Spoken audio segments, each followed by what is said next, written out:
If you can't come to Haute Couture will come to you. And it's been that way for almost a year, although fashion houses and the powerful French Federation of Couture are all hoping the new normal won't be normal for too much longer. But as we wait to turn the page on the pandemic, the economy demands that we keep consuming. So enter the offering for summer 2021 Couture, revealed as short films, published on social media. First up, Dior.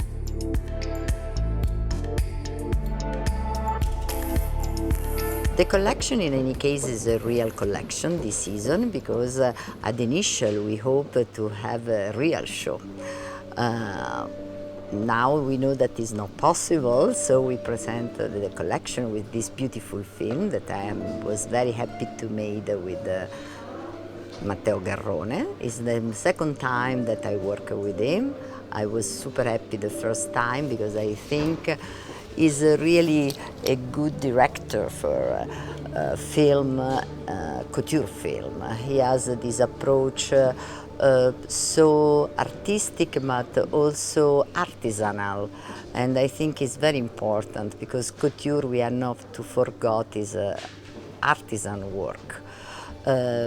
We started with this idea about Calvino film that speak about this research inside the labyrinth castle, and the history is this girl that met the different cards of the tarot, and she understands more herself.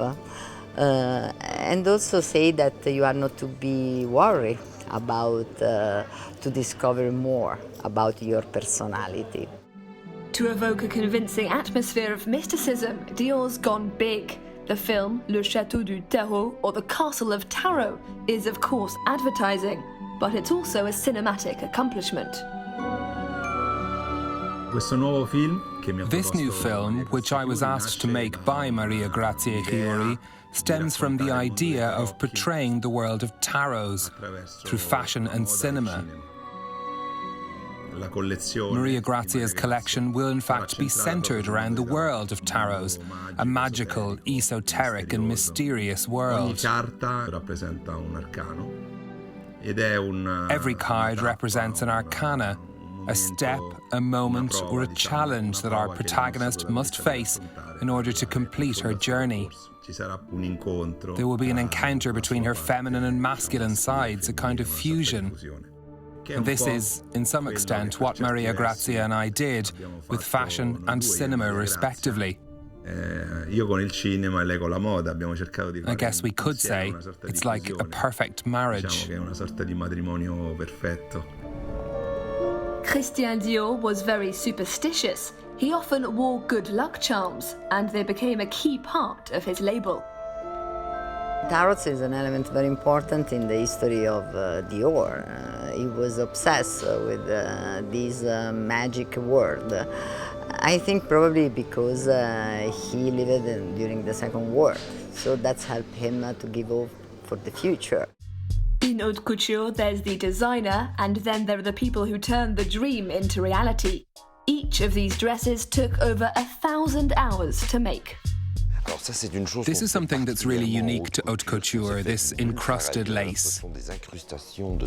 Here you can see there are 3 different types in order to have different depths. There's very light lace, which is a chantilly lace with some fine gold threads. There's also a slightly more sturdy lace. And there's also a third, and it comes between the other 2. And we come up with different compositions. We cut it, we apply the lace, and we create different types of movement to give the impression that the lamé is spreading outwards and then turning into tuile. So when you see it from this side, you can feel there's a diagonal line here, and it's a very elegant, feminine effect. Couture can also involve resurrecting forgotten artistic techniques, like, for example, l'acqua povera. It's a technique from the 18th century, trying to imitate the look of Chinese lacquered furniture with the use of engraving. So, just like they did in the 1700s, we took an engraving, but this time turned it into a silk screen print. The colours and the dyeing we did before the embroidery. Once the collection was finished, we used heat to fuse the various elements, then we did the embroidery, some painting, and the final touches with a needle and thread. Returning to the central inspiration, which tarot card does Curie think best represents the current moment? I was fascinated, it's strange to say about dyed, because dyed means rebirth, and so I love this card, because in some times we have this idea that dyed is something that's finished, but also in the real life, after something horrible comes something beautiful. So also in this moment that apparently is so difficult, probably we can teach something, and we can believe that after could be better than in the past.